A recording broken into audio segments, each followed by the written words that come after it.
bersamamu.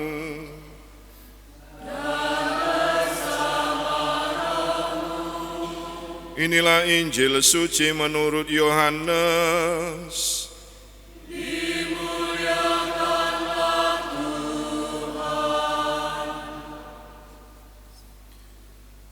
Ketika hari raya Paskah orang Yahudi sudah dekat, Yesus berangkat ke Yerusalem.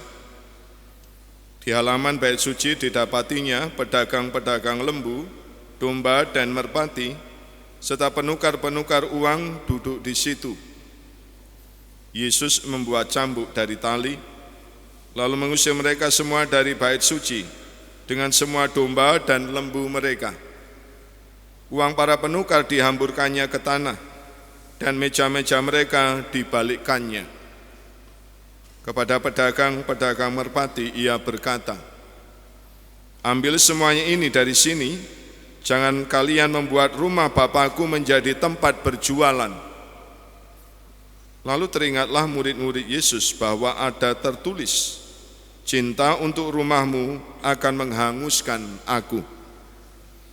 Tetapi para pemuka Yahudi menantang Yesus, katanya, "Tanda apakah yang dapat engkau tunjukkan kepada kami bahwa engkau berhak bertindak demikian?" Jawab Yesus kepada mereka, "Runtuhkanlah bait suci ini, dan dalam 3 hari aku akan mendirikannya kembali." Lalu kata orang Yahudi kepadanya, 46 tahun orang mendirikan bait suci ini, dan engkau dapat membangunnya dalam 3 hari. Tetapi yang dimaksudkan Yesus dengan bait suci adalah tubuhnya sendiri.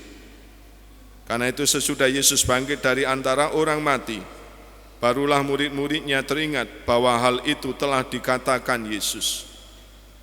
Maka mereka pun percaya akan kitab suci dan akan perkataan yang telah diucapkan Yesus. Sementara Yesus tinggal di Yerusalem selama hari Paskah, banyak orang percaya dalam namanya, karena mereka telah melihat tanda-tanda mukjizat yang diadakannya. Tetapi Yesus sendiri tidak mempercayakan dirinya kepada mereka, karena ia mengenal semua manusia, dan karena tidak perlu seorang pun bersaksi kepadanya tentang manusia, sebab ia tahu apa yang ada di dalam hati manusia. Demikianlah sabda Tuhan. Terpujilah Kristus.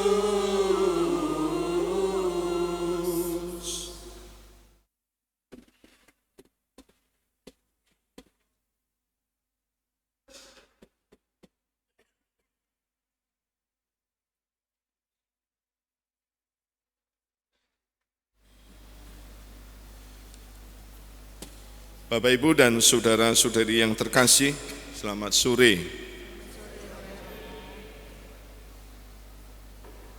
Pada saat ini, beberapa paroki di keuskupan kita ada yang sedang membangun gereja atau kapel setasi. Dan jika kita bertanya kepada mereka terkait dengan pembangunan gereja kapel, mengapa membangun gereja kapel? Tentulah banyak jawaban dari umat setempat. Bisa karena kebutuhan tempat yang layak bagi umat untuk berdoa. Berharap Allah yang disembah itu memiliki tempat yang layak.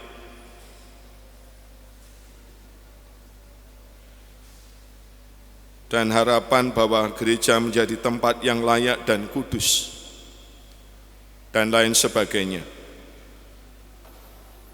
Tentu semua jawaban itu juga menjadi harapan kita, agar kita memperoleh sarana ibadat yang baik, dan mampu membantu membangun keintiman dengan Tuhan, membangun persaudaraan, persekutuan sebagai umat beriman.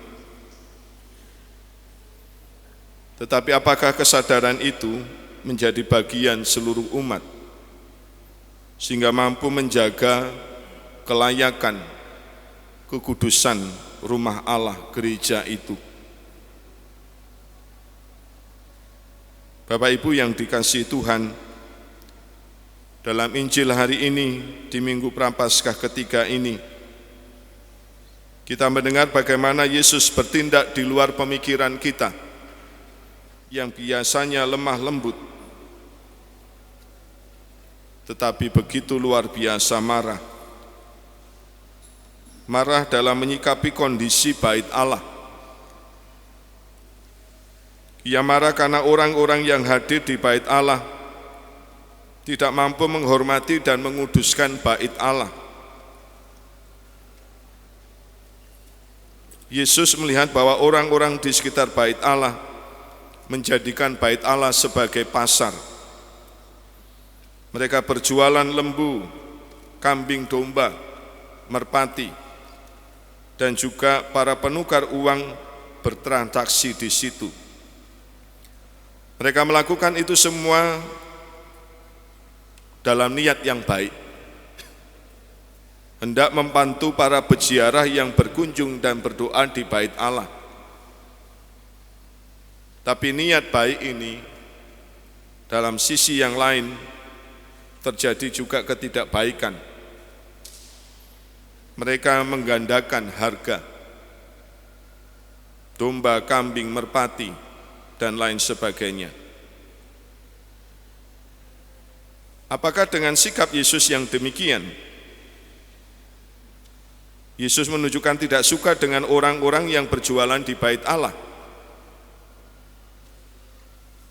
Bapak, Ibu, dan saudara-saudari yang dikasihi Tuhan, kita tahu dalam Injil Yesus mengusir mereka dari bait Allah dengan berkata, "Ambillah semuanya ini dari sini, jangan membuat rumah Bapakku menjadi tempat berjualan."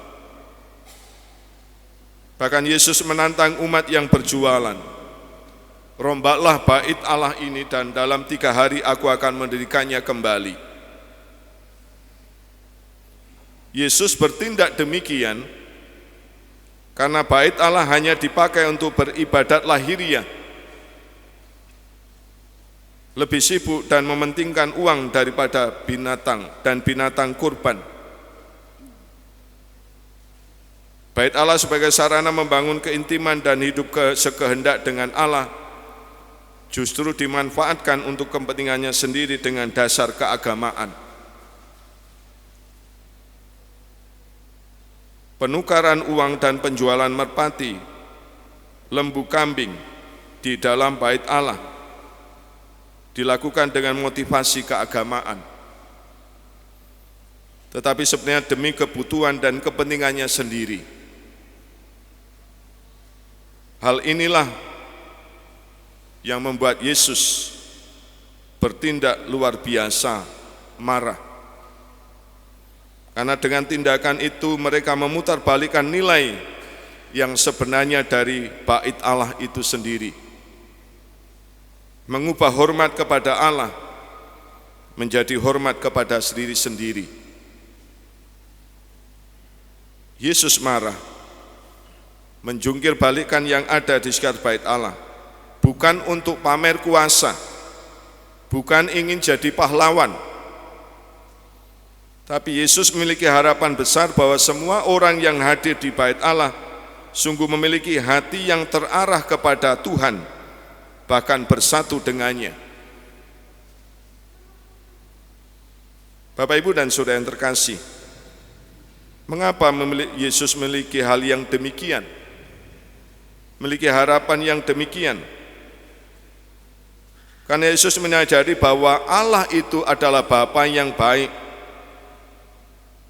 Diungkapkan dalam bacaan pertama, bagaimana Allah menghadirkan rahmat kasih Allah itu dan mau menuntun bangsa Israel dengan memberikan pedoman hidup yang mau membantu mereka mengarahkan diri semakin setia kepada Allah. Bapa yang mengikat perjanjian dengan nenek moyang mereka melalui Musa di Gunung Sinai. Allah yang adalah kasih setia kepada beribu-ribu orang.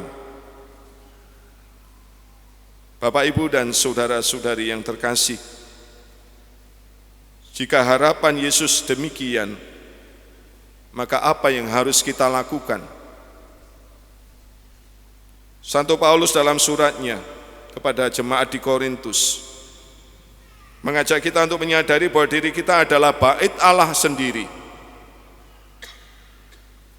Dan melalui pembaptisan kita telah menjadi bait Roh Kudus itu. Kita menjadi tempat tinggalnya. Yesus tinggal dalam diri kita. Maka kita pun perlu menguduskan, menyucikan diri kita, sehingga tetap layak menjadi rumah Tuhan itu, menjadi bagian dari hidup Allah itu. Dan caranya adalah pertobatan, tindakan kasih, menjadi sarana kita menguduskan diri kita di hadapan Allah sendiri. Maka kita pun juga seharusnya menguduskan rumah Tuhan ini, gereja kita ini. Menguduskan gereja kita dengan pengudusan diri kita sendiri, melalui pengakuan dosa, dengan memakai pakaian yang pantas ketika ambil bagian dalam perayaan, tidak ngobrol atau main HP sendiri di gereja, mau membangun semangat cinta kasih, meski orang yang tidak kita sukai hadir dalam perayaan, mengikuti perayaan dengan penuh dari awal sampai akhir. Kitalah yang menjadikan rumah ini kudus, ketika diri kita juga menjadi kudus dalam kehidupan ini. Bapak, Ibu, dan Saudara yang kasih Tuhan, semoga di Minggu Prapaskah ini kita kembali melihat diri kita masing-masing, bahwa melalui pembaptisan kita semua menjadi kudus. Maka seharusnya kekudusan yang kita terima itu juga menghadirkan kekudusan bagi gereja kita ini, bagi rumah Tuhan ini, sehingga kita pun membawa sesama juga pada kekudusan untuk mengalami keselamatan, kebahagiaan bersama Allah. Kemuliaan kepada Bapa dan Putra dan Roh Kudus, seperti pada permulaan, sekarang, selalu, dan sepanjang segala abad. Amin.